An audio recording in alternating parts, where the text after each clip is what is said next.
अस्सलामुअलैकुम। हैदराबाद के एमपी असदुद्दीन ओवैसी के ऊपर हुए गोलियों की फायरिंग के केस में एक अपडेट आया है। असदुद्दीन ओवैसी 2022 के फायरिंग केस में हापुड़ कोर्ट में पेश हुए। आज यहां इनका बयान रिकॉर्ड किया जाना है। यह मामला 3 फरवरी 2022 का है, जब ओवैसी उत्तर प्रदेश असेंबली इलेक्शन की कैंपेन के बाद दिल्ली वापस जा रहे थे। बताया जाता है कि असदुद्दीन ओवैसी का कन्वे दिल्ली मेरठ हाईवे पर पिलकुआ के चिटजर्सी टोल प्लाजा के करीब गुजर रहा था। इसी दौरान इनके कन्वे पर फायरिंग की गई। इस वाक़े में असदुद्दीन ओवैसी महफूज रहे और इन्हें कोई चोट नहीं आई थी। ओवैसी के हापुड़ कोर्ट पहुंचने को देखते हुए पुलिस ने सिक्योरिटी के खास इंतजाम किए। हापुड़ के additional superintendent of police Vineet Bhatnagar के मुताबिक डिस्ट्रिक्ट कोर्ट कॉम्प्लेक्स के अंदर और आसपास एडिशनल पुलिस फोर्स तैनात की गई थी। ओवैसी की कोर्ट तक मूवमेंट और वापस जाने के दौरान भी स्पेशल सिक्योरिटी अरेंजमेंट रखा गया। इस केस में पुलिस ने 2 लोगों को गिरफ्तार किया था। इसमें गौतम बुद्ध नगर के दरियाई का रहने वाला सचिन और सहारनपुर का नाकुर इलाके से सपला बेगमपुर का रहने वाला शुभम शामिल है। पुलिस इंटरोगेशन के दौरान दोनों ने बताया कि फायरिंग में इस्तेमाल किया गया हथियार इन्हें मेरठ और मंडाली इलाके के राधा गांव के रहने वाले आलिम ने दिया था। इसके बाद पुलिस ने अलीम को भी गिरफ्तार किया और उसके खिलाफ सेक्शन 120B यानी क्रिमिनल कॉन्स्पिरेसी के तहत केस दर्ज किया गया। पुलिस के मुताबिक इस केस में तीनों अक्यूज के खिलाफ तकरीबन 1900 पेजेस की चार्जशीट कोर्ट में फाइल की गई। चार्जशीट में सेक्शन 307 यानी कत्ल करने का इरादा, क्रिमिनल लॉ अमेंडमेंट एक्ट के सेक्शन 7 और सेक्शन 120B क्रिमिनल कॉन्स्पिरेसी के तहत चार्जेस शामिल है। पुलिस ने चार्जशीट में टोटल 60 विटनेसेस का भी जिक्र किया है, जिनमें 12 पुलिस पर्सनल शामिल है। यह केस 2022 से कोर्ट में पेंडिंग है और इस सिलसिले में अब AIMIM chief Asaduddin Owaisi court में अपना बयान रिकॉर्ड करवाने के लिए पेश हुए। सबसे बड़ी अपडेट यह है कि फिलहाल इस केस में तीनों अक्यूज्ड बेल पर बाहर है। कोर्ट में प्रोसीडिंग्स के दौरान ओवैसी का बयान और केस से जुड़ी दूसरी लीगल प्रोसीडिंग्स अहम रहेंगे।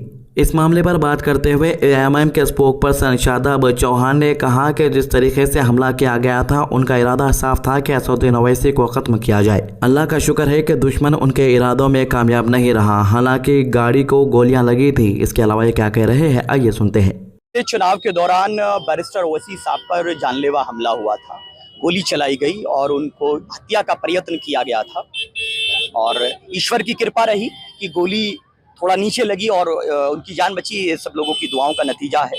और उसी समक्ष आज न्यायालय के समक्ष प्रस्तुत होकर के बैरिस्टर ओवैसी साहब ने अपने स्टेटमेंट्स रिकॉर्ड कराए हैं और जो भी क्रॉस क्वेश्चनिंग वगैरह सब कुछ हुई है। जो प्रोसीडिंग है उसको तो मैं चर्चा नहीं कर सकता क्योंकि वो मामला विचाराधीन है और सारे विषयों पे हुई। अब अगली तारीख 8 तारीख है, तो हमें कौन सी तारीख है? Next month. अभी तो प्रोसीडिंग्स चल रही है ना, अभी तो चीजें चल रही हैं।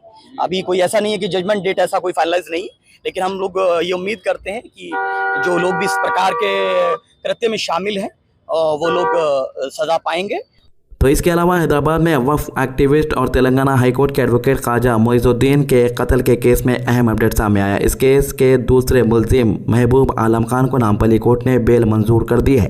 कोर्ट ने महबूब आलम खान को 2 श्योरिटीज यानी 2 जमानतों के तौर पर 1 लाख रुपये जमा करने के बाद बेल दी। महबूब आलम खान के वकील मुजफ्फर ने इस बात की तस्दीक की है कि नामपल्ली कोर्ट ने जुमेरात 13 अगस्त को इनके क्लाइंट को बेल दे दी। लेकिन इसी केस में प्राइम अक्यूज्ड बताए जा रहे महबूब आलम खान के बेटे मुजाहिद आलम खान को अभी बेल नहीं मिली है। यानी केस में एक तरफ दूसरे मुलजिम को अदालती राहत मिल गई, जबकि दूसरे अहम मुलजिम को बेल अभी मंजूर नहीं हुई। पुलिस के मुताबिक ख्वाजा मोइजुद्दीन के कत्ल के पीछे वक्त प्रॉपर्टी से जुड़ा हुआ तनाज़ा बताया जा रहा है। इस केस में हैदराबाद पुलिस ने इन्वेस्टिगेशन के बाद कई लोगों को गिरफ्तार किया था और पुलिस का दावा है कि कत्ल की साजिश वक्त प्रॉपर्टीज के डिस्प्यूट्स की वजह से रची गई। इस केस में 3 अगस्त को भी एक अहम डेवलपमेंट सामने आई थी। कोर्ट ने पुलिस की दरखास्त पर मुलजिमीन को 2 दिन की पुलिस कस्टडी में देने की इजाजत दी थी। यह दरखास्त इन्वेस्टिगेटिंग ऑफिसर की तरफ से दाखिल की गई एक और इसका ताल्लुक नामपल्ली पुलिस स्टेशन में दर्ज किए गए क्राइम केस से था। पुलिस ने महबूब आलम खान को इस केस में सेकंड एक्यूज्ड यानी दूसरा मुलजिम बनाया, जबकि इनके बेटे मुजाहिद आलम खान को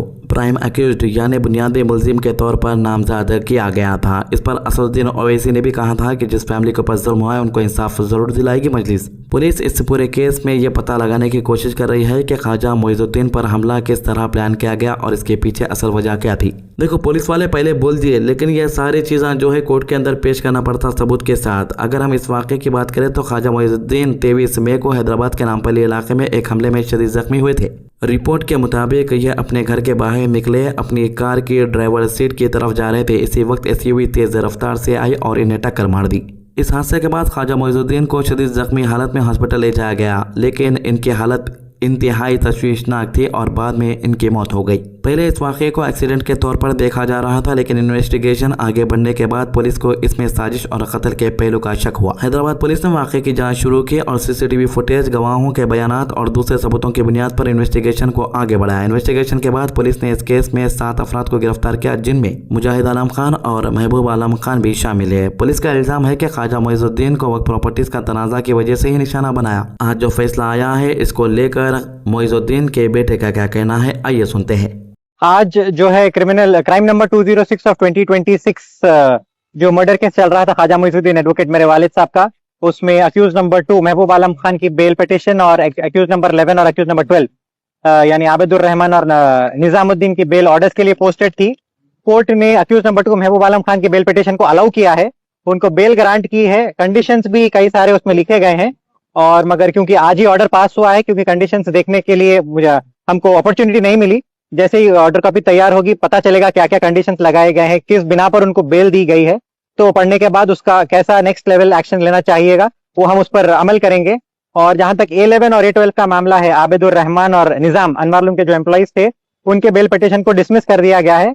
और कल जो है मुजाहिद आलम खान की बेल पिटिशन A1 जो है मर्डर अक्यूज A1 मुजाहिद आलम खान, उसकी बेल पिटिशन को भी कोर्ट ने डिसमिस किया है।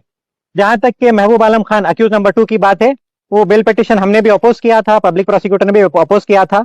दूसरी बेल पिटिशन है महबूब आलम खान की, पहली तो डिसमिस हो चुकी थी, दूसरी बेल पिटिशन दायर की गई थी हेल्थ ग्राउंड्स पर और एज के ग्राउंड्स पर आर्गुमेंट किया गया था और उनकी तबीयत नासाज है और दूसरे कई दलीलें उनके वकला ने पेश की थी। हमने भी हमारी तरफ से अलग अलग दलीलों को पेश किया था कि हेल्थ ग्राउंड वैलिड नहीं है और उनके पास कई सारे वजनदार बंदूकें हैं जो आज भी चलाते हैं, तो इसलिए हेल्थ ग्राउंड सिर्फ एक कोर्ट को मिसगाइड करने के लिए वो क्रिएट कर रहे हैं। हमने भी ये आर्गुमेंट किया था। तो इसके अलावा नसरुद्दीन शाह ने रिसेंटली कॉकरोच जनता पार्टी के सपोर्ट में एक बड़ा ऐलान किया था। इस सपोर्ट के बाद अब अंधभक्त नसरुद्दीन शाह को भी घेरने की कोशिश में लगे हुए हैं। दिल्ली का बीजेपी का एमएलए जो हमेशा आम आदमी पार्टी पर निशाना साधता है, आज इसने नसरुद्दीन शाह के ऊपर निशाना साध दिया। मंत्र में नसरुद्दीन ने कहा, जिन कुत्तों के गले में हड्डी अटकी होती है वो भौंकते नहीं है। ये उन नेताओं को बोला था, उन सेलिब्रिटी को बोला था जो जंतर मंतर नहीं आ रही थी। क्या नसरुद्दीन जी आपके गले में अब हड्डी अटक गई? क्या आप क्यों नहीं भौंक रहे? क्या आपके जो स्वरा भास्कर उसके भी गले में हड्डी अटक गई? क्या आपके उस सारे नेताओं के गले में हड्डी अटक गई? राहुल गांधी, प्रियंका गांधी, केजरीवाल, सोनाक्षी सिन्हा के भी गले में हड्डी अटक गई, कोई नहीं बोल रहा। कहाँ चले गया वो केजरीवाल? उसके भी गले में हड्डी अटक गई। कहाँ चले गया वो चंद्रशेखर रावण? कहाँ चले गया? कहाँ चले गया वो राहुल गांधी जो प्रधानमंत्री जी के घेराव कर? कहाँ चले गए? डिम्पल जी जो छात्रों के बटन खोल रही थी, कह रही थी कि उनको गर्मी लग रही है हो रही है, आज क्यों नहीं जा रहे झारखंड में? ये लोग झारखंड में छात्र नहीं है, रात के अंधेरे में पीटा जा रहा है, छात्रों को मारा जा रहा है। अब तो कोई नहीं बोल रहा कुछ। कहाँ चले गए भाई तुम लोग? अब तुम्हारे गले में हड्डी अटक गई। नसरुद्दीन साहब कहाँ चले गए? नसरुद्दीन ने कहाँ चले गए? ये सौरभ दलाल, इसके भी गले में हड्डी अटक गई। कहाँ चले गए अभिजीत तिपके? इसके भी गले में हड्डी अटक गई। शर्म करो दलालों, शर्म करो।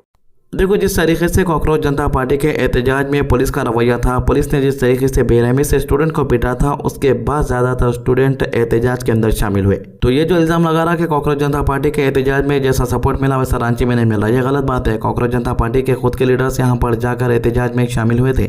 कॉकरोच जनता पार्टी ने बीजेपी को जो झटका दिया है, वो झटका बीजेपी के एमएलए, एमपी, यहाँ तक के बड़े बड़े मिनिस्टर सहन नहीं कर पा रहे हैं। तो ये 3 मामलों के अभी तक के अपडेट। हमारे चैनल को सब्सक्राइब कीजिए, वीडियोस को ज़्यादा से ज़्यादा लोगों तक शेयर कीजिए। अल्लाह हाफिज़।